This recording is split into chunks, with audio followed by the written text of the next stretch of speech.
Hello, everyone, and welcome to episode 148 of the Social Liability Podcast, the podcast where we discuss those folks in our lives that violate the social contracts that we all agree to live by.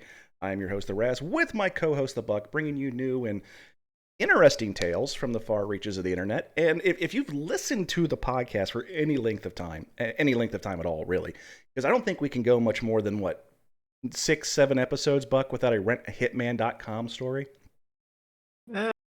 That's right around par, yeah. It's literally been, we've done this now for 148 weeks, and, we've never missed one yet. And I've considered taking all of our Rent-A-Hitman stories and, creating a backup file so that if we ever have to take a week off, we can just look at the best of Rent-A-Hitman. But, Buck, I think this week we're actually going to be able to do things a lot better in that we don't have to sit there and scour and look for Rent-A-Hitman stories. The Rent-A-Hitman stories are going to come to us because with us this week is the founder, CEO, webmaster, chief law enforcement officer of maybe, I don't know, whatever you want title to be, Guido Fanelli. Welcome to the show, Guido. Hey, thank you, Buzz. Buck and Raz. Hey, man, we're just thrilled. So am I. Yeah. Hey, it's great to be with you guys. I really appreciate what you guys do on the podcast, and you make my day every time I get to listen to an episode. So, thank you. We absolutely just because we sit there and we scour the Reddit for news stories about just weird and screwed up things, and you are like one of the foundations of screwy and weird things on the internet. Let's just face reality here. So you originally built. Right. If somebody for some strange reason has never listened to the podcast before, Rent-A-Hitman.com, what is it? So Rent-A-Hitman.com was initially a play on words for a network risk analysis business. It was going to be a startup specializing in penetration testing for home and business networks. Unfortunately, the business plans kind of fell by the wayside, and I was left holding on to the domain name. I registered it back in 2005. 2008, by 2008, I had tried to put the domain on several different domain auction blocks and that kind of thing to sell it. And I checked the inbox one particular day and was shocked to basically see 250, 300 emails from people around the world seeking services which I clearly didn't offer, ranging from asset extraction to murder for hire hits, deservice minors, retiring. These emails were pretty much one-line inquiries, but just real quick, down and dirty. Yeah, I wasn't prepared at the time for the rabbit hole this would take me down.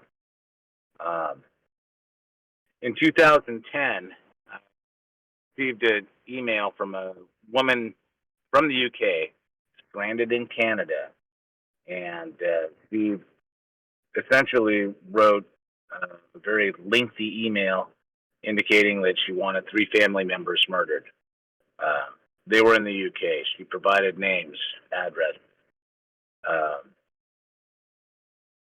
Apparently, she was upset because they had stolen her father's inheritance. She wanted to get even.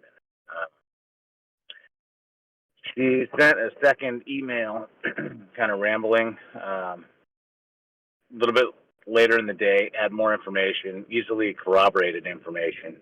I took the information, basically reviewed it, tried to do some surface web searches to validate it, verify it, and the stuff was matching up. It was kind of scary at first. I took about 20 pages that I had printed out to a friend of mine who was a officer at a local jurisdiction. I kind of explained to him what the situation was. He reached out to Canadian authorities. they ended up meeting up with this female and providing her with a welfare check to make sure that she was okay, of course. Um, they determined that she was wanted out of the UK on extraditable warrants, and she was essentially extradited back to the UK, where she pled guilty to more serious charges. Now, that's really the whole turning point of this website. It went from an IT network domain to something a little bit more sinister. Quite indeed. Yes, the domain and the website itself was basically repurposed into a nobody could be stupid enough to hire a hitman on the internet, right? Well, here we are today. Well, see, that's it in a nutshell. When we knew you were going to be on. I went back and looked at a bunch of interviews because I didn't want to ask the same goofy questions over and over again. But I'm sure I'm going to I'm sure nothing original is going to come out of my mouth, nonetheless. But in one of the interviews you did with a local news station, you pulled out a backpack full of binders. Do you keep like a copy of every single one of these that comes in? I used to print them all out, but it's just gotten so ridiculous I would need the bookshelves. Yeah, I don't have enough. Yeah, I don't have enough storage here, so a lot of it is all digital now. But yeah, the binders were for show and tell, and I would probably have 8 or 9 binders, 3-inch, 4-inch, 6-inch binders at this point with right. Submissions, service requests. It's crazy. So the first one that you actually got started with was she was in Canada but based out of the UK. I imagine that a lot of yours are international. How hard is it working with international police departments or Interpol or whatever it might be, as opposed to working with local United States police departments? Well, okay, so the website, even though it says we have, agent field operatives internationally, it is very difficult to reach out to like Canada or Australian authorities. First of all, Rent-A-Hitman is not a very well-known website in the law enforcement community internationally. It's when I contact somebody on the phone, like Canada, for example, I get a lot of pushback because they think, "Oh, you're joking. Who's putting you up to this?" It's really not taken seriously until they see a Rolling Stone article or a Washington Post article.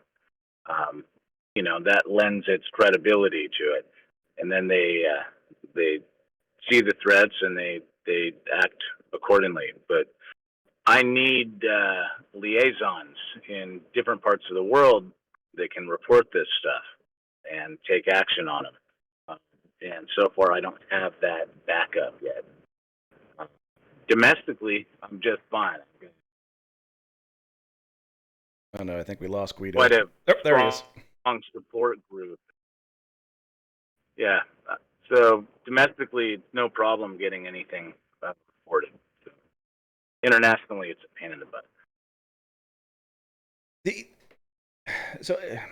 We like, and Buck really seems to enjoy this because a lot of times you'll send me stories too, and I won't disclose to Buck that we're going to do one ahead of time. I just got to spring it on him. Yeah.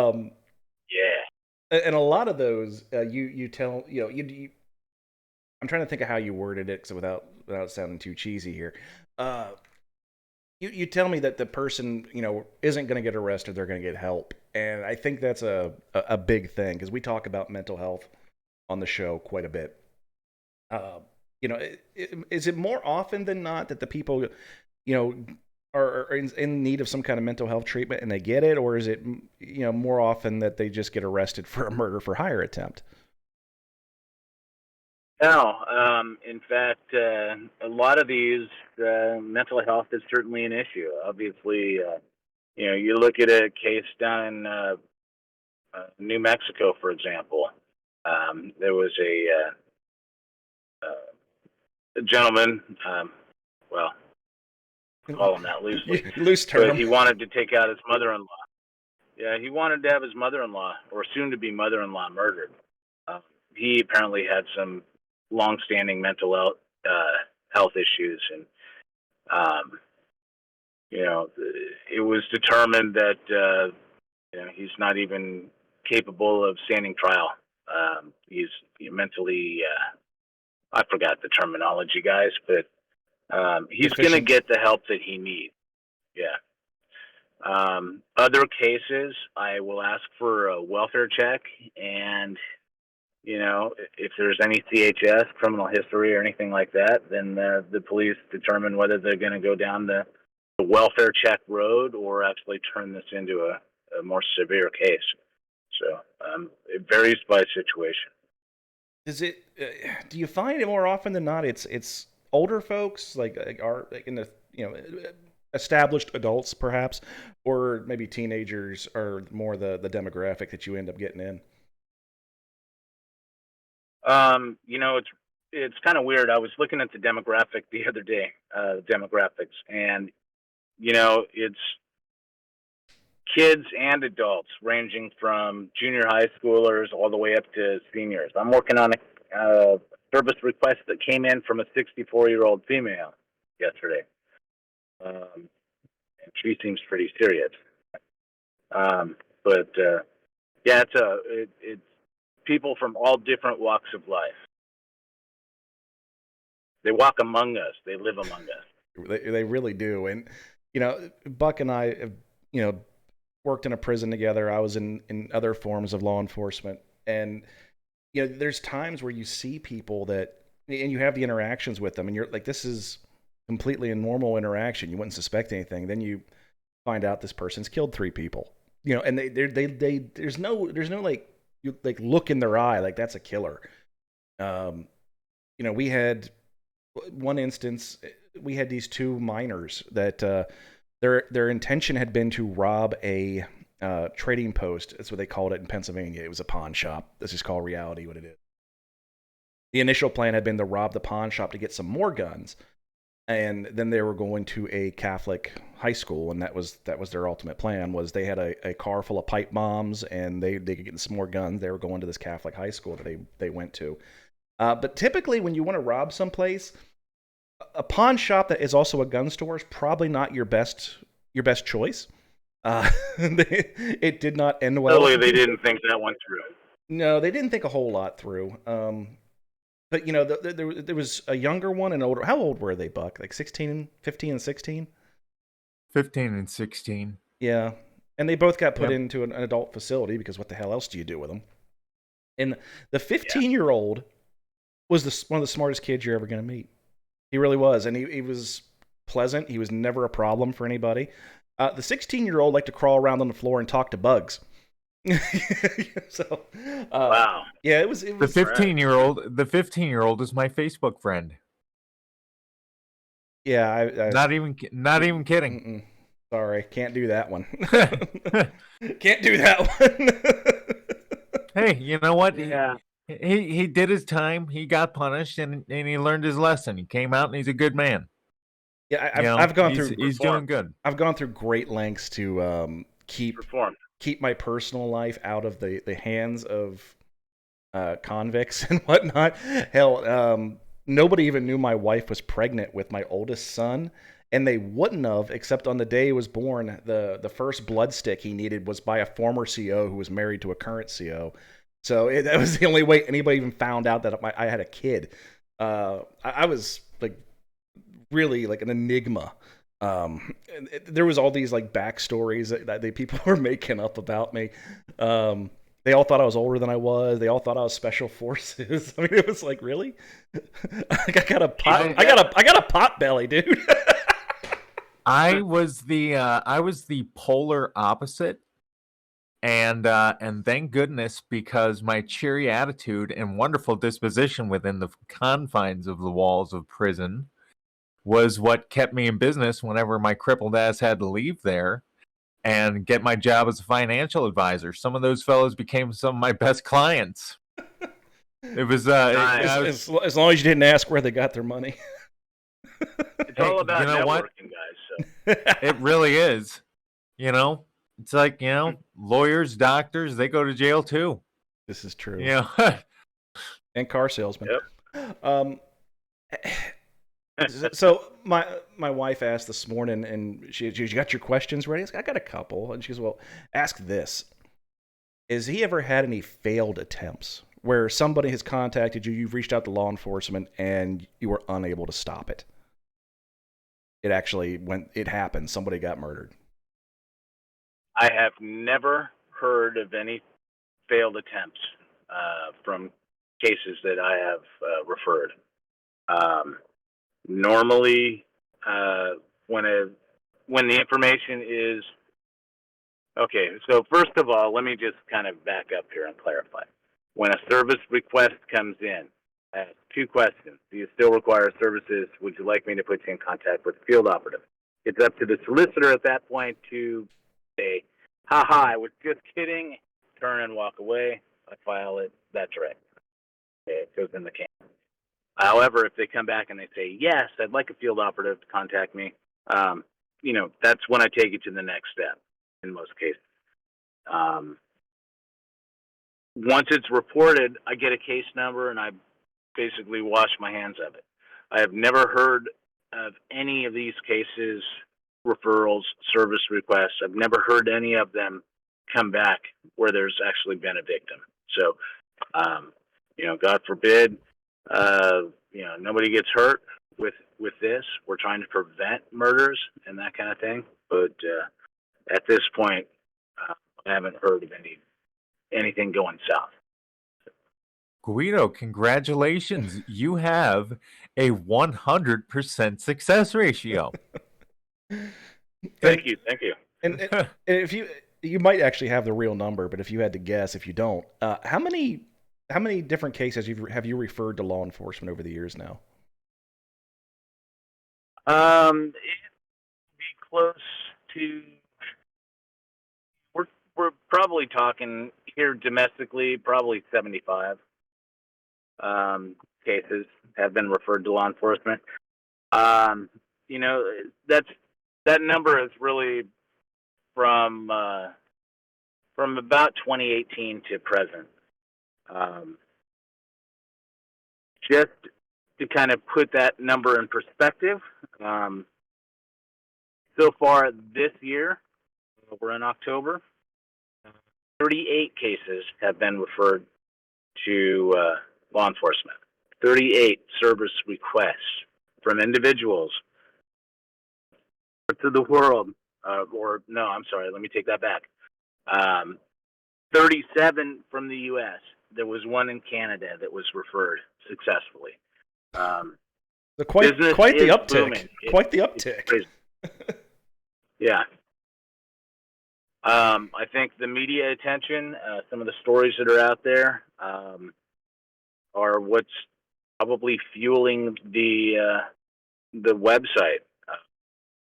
I don't know. The thing about it is you would honestly think that the more attention and the more that's talked about, the less people would be dumb enough to fall for it. Because Guido, it doesn't look like a real website. It looks like it's satire. It reads as satire, and it's not exactly something that I would pay an exorbitant amount of money to have created. I used to do web design, and it looks like a website from the late '90s. It doesn't free.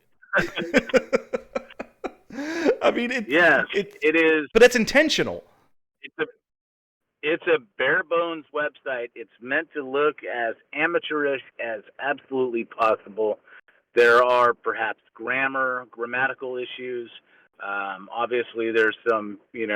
I'm not a web designer, but damn it, over the last many years, I'll add a new little plug-in or something. It's like a snap together model, and if it's been working and successful at this point, I'm not really going to change anything else. Again, the website seems to attract this low-hanging fruit that's out there. They see it. They see the HIPAA disclaimer, not the real HIPAA, the Hitman Information Privacy and Protection Act, and they feel compelled to fill out a service request form. I'm just here to help. You put the hip in HIPAA, I'll leave man. the site. I love I'll leave yeah. I love the Go ahead. the commercial listed as 1989. Is that your voice on there? Oh yeah. Yes it is. That just cracks me up, Guido. That's just so great. This is Rent-A-Hitman.com. Yeah. So, when we've gotten to the habit and we do a Rent-A-Hitman episode, we normally have a commercial and for Anchor, and I forgo sponsorship from Anchor that week, and I just play the Rent-A-Hitman ad just because it makes me giggle.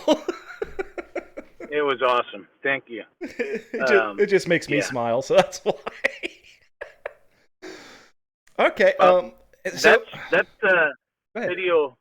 I made that video late one night when I was working in the office, and literally forgot about it because it's on an account that I don't really use that much. And I thought, well, what the hell? Just put it on the website. So it was wonderful. Thank you. Have you ever had reason to think that your life might be in danger because of this? You can't be stupid about this. I mean, I'm very cognizant. I can't be stupid about this. I'm very cognizant. We can be stupid, Buck. Potential threats that are out. Well, yeah, you guys. Hey, but I'm not one that. I don't live in fear. There's dangerous people out there. I've had cases right down the street from the house, where I live, that have came up. But there's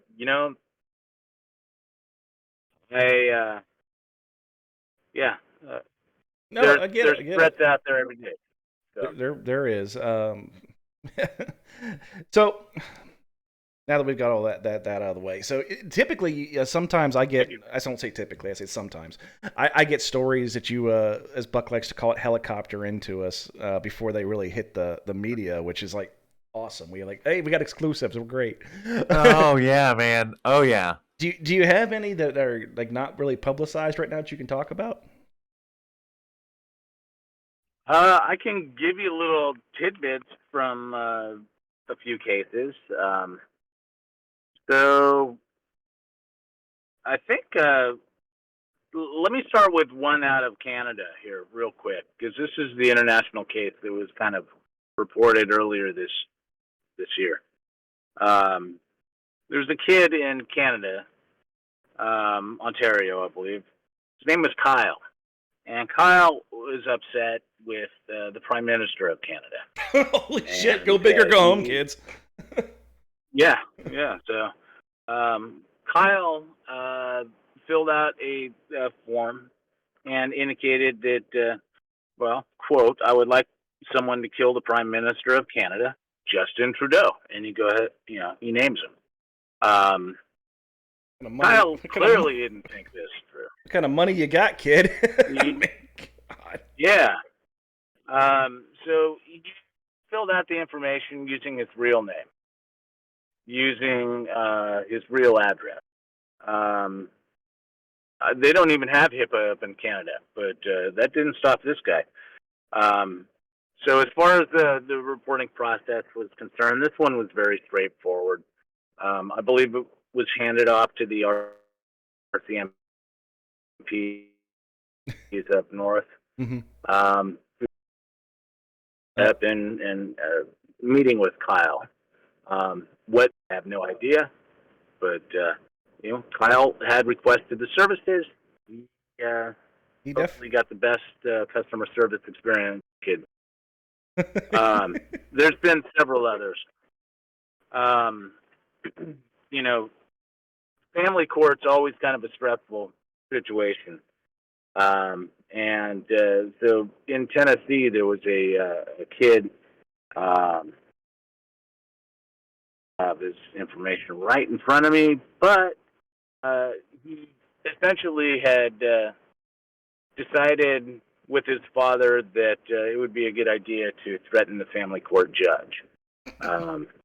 So the son filled out a service request form with his name, his father's name and address, good contact phone number and email. Basically, he provided all the contact information that anybody could ever want. He indicated that he was upset with the judge because she had found him in violation of, some order, and wanted to get even. Wanted to have the judge murdered and beheaded with her head discarded on the steps of the courthouse. Okay.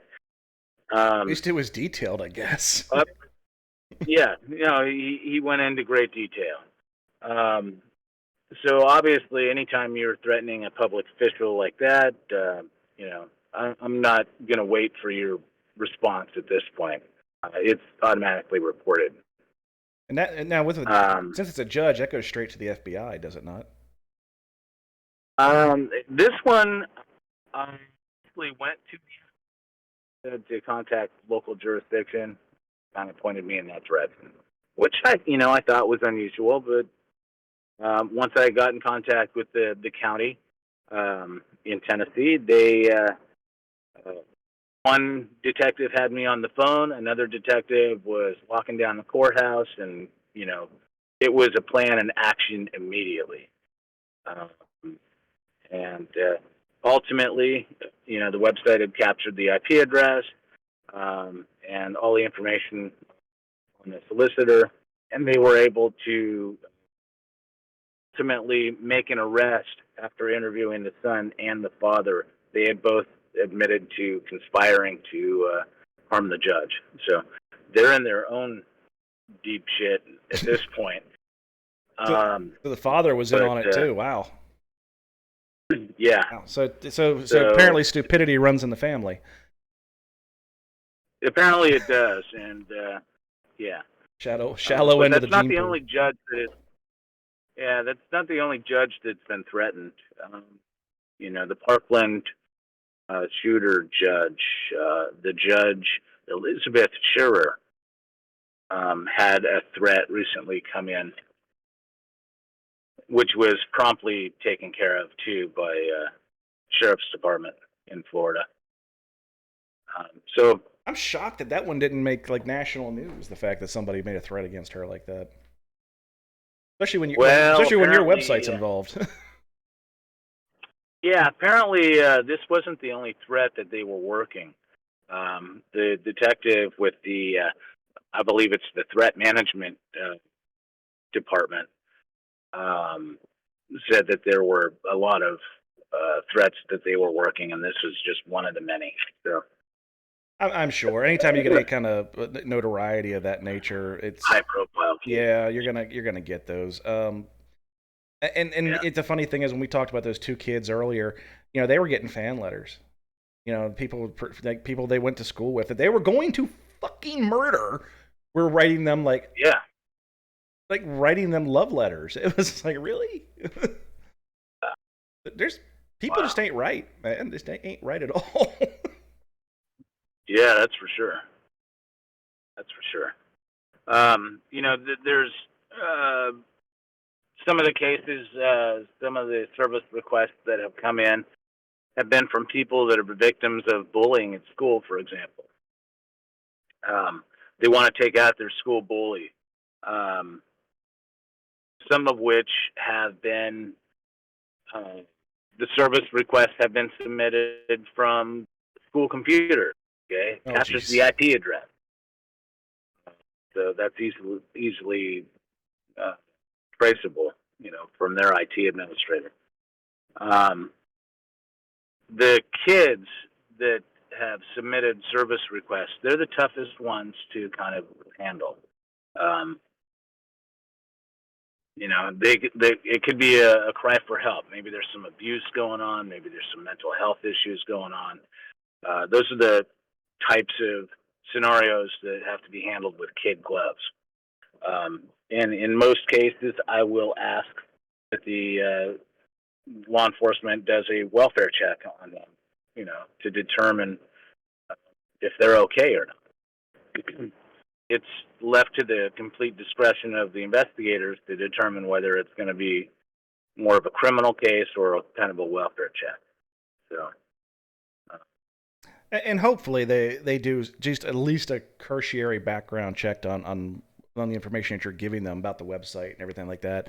And it's not if you look it up, you're going to find story after story of the exact same thing. And you have done so many interviews out there that it's not if somebody just I wonder if this is a real website and they did a quick Google search, nope. It'd be pretty quick, but it's just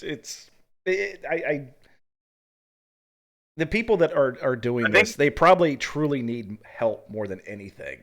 And it seems like you definitely go out of your way to make sure that they're not just like lock them up, throw away the key. It's what is actually going on behind this request. So I can definitely appreciate that. Yeah, I do significant vetting with each service request that comes in. Number one, I've gotten to the point where I can look at a request, just a cursory look at the request and do a search online and determine whether or not, this is a serious kind of a situation.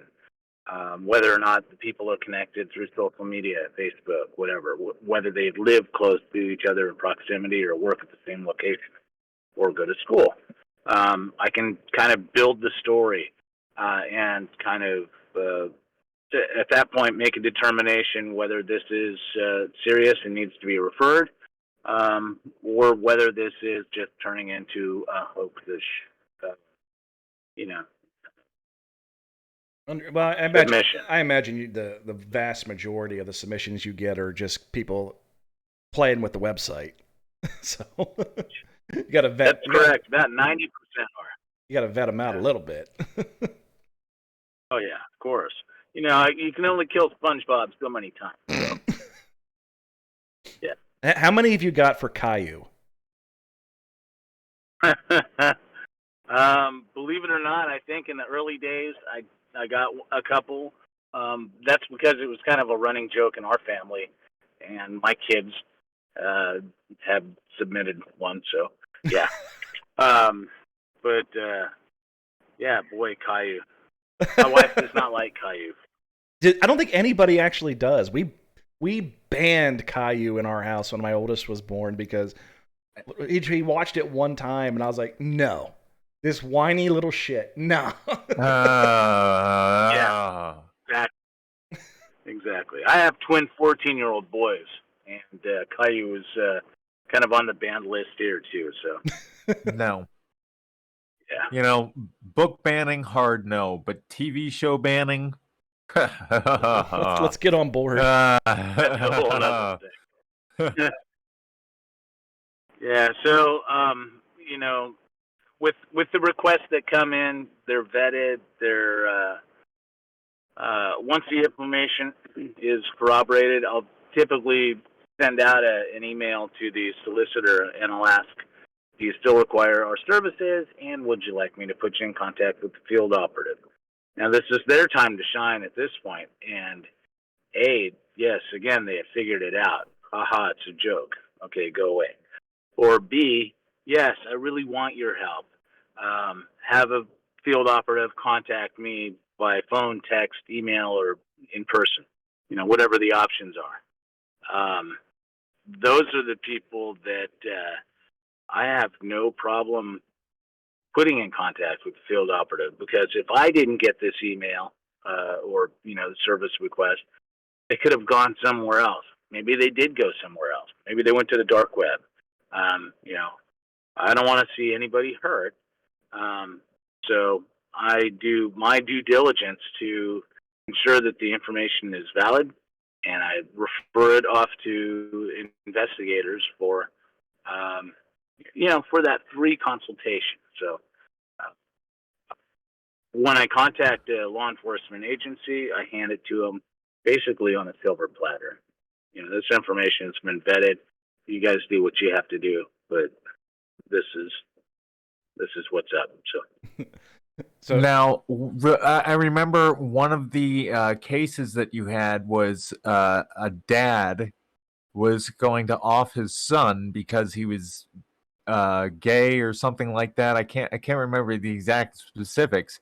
But when you had it followed up on, it turns out that the kid actually submitted the request on his own in his father's name. Yes. Is that now? Have you ever had anybody go and try to like Frame fake somebody? their own death? Oh, or frame somebody for that matter, yeah. Yeah, fake their own Oh death, yeah. frame somebody. Yeah, actually, um, it does happen. I mean, I've worked several of these where somebody had been trying to frame somebody else. It's kind of common.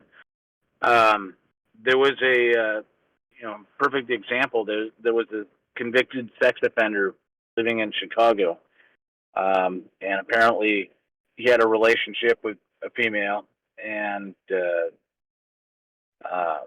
apparently there was a bad breakup. And the female's friends or family members decided, well, this guy's a convicted sex offender. Let's set him up so that his parole will be violated. Um, the guy is obviously on the. He's a convicted sex offender. He had molested somebody under the age of 14. So I mean, this guy was kind of a piece of work on his own. But long story short is obviously this information was sent to the authorities, and they had determined that this person was not involved. He was in turn a victim. IP addresses came back to a different state, and they had determined that that account was actually owned by um, the female that he used to live with. So, kind of a convoluted story, but they had tried unsuccessfully to frame this guy.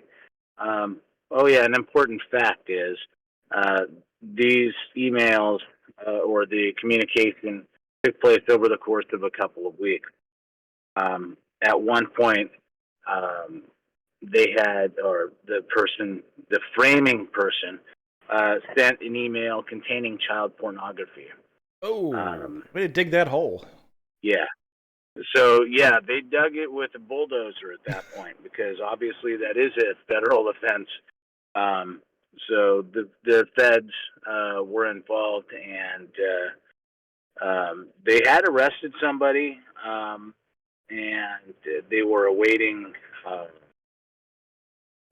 guess, maybe they had an indictment. I haven't followed the case. I can't I need to imagine. do that, guy. Yeah, I can imagine though. There's so many of them, and some of them are just so heinous that you probably just want to wash your hands with it and be done with it. But I mean, I was a licensed private investigator for 11 years, I think. Yeah. A lot of times I just did insurance fraud work, but I, had a website. Everyone, I could get contacted. I did not like working for private parties. One, I wanted to make sure I got paid, and two, it was always there was this guy that did a show called Cheaters. What was his name? Billy Blank or something like that. I don't know. Yeah. But people would want that experience. They want you to take them with you and confront the person. Nah, fuck that noise. I'm not doing that. I'm not doing that. But I remember I had one, and Buck, you remember this. It was in Chambersburg, Pennsylvania. I got contacted, and they wanted me to kidnap somebody. They weren't even like, it wasn't my stuff all looked legit, Guido. It didn't look like it didn't look like a parody website. And I was my license information on there, my bonding information was on there. They contacted me, and they wanted me to go kidnap their grandfather to get him away from the succubus that was draining him, and he wouldn't leave. So they wanted me to go get him and take him to Maryland. I'm like, you're out of your minds, okay? And I kept telling them, no, I do remember that. I kept telling them, no, this is not something that we do. And I referred them to the state. I called the state police and said, listen, something's going to happen. Here's all the information. I turned it all over. Have you ever gotten cases where they didn't want somebody killed? They wanted something else to occur? Yeah. Yeah, I have, actually. I'm going to leave the university out.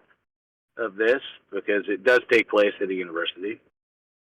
A female student was seeking revenge against a football player who had allegedly sexually assaulted her.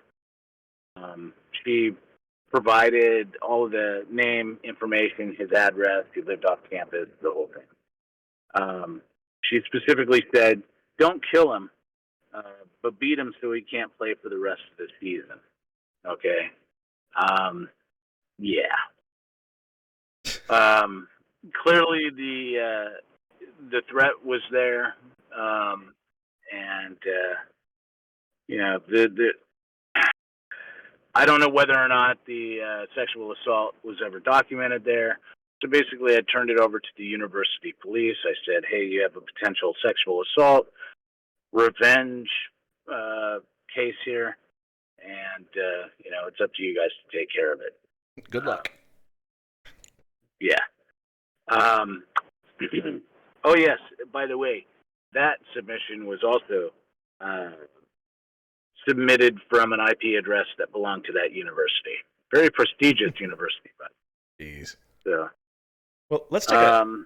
There's there's been a number of cases where people want other people beaten, not murdered. Yeah, it's pretty sad. Anyway. Yeah, and then we've heard the other ones too, where it was very specific. One of them nailed to the wall, their entrails removed, their heart put in a cooler. So, oh yes, we've covered those on the show before. So I can imagine it runs the whole gambit. But let's take a quick listen to that commercial we referenced earlier, so people can kind of get an idea about how satire this is and how ridiculous it is that people are falling for it.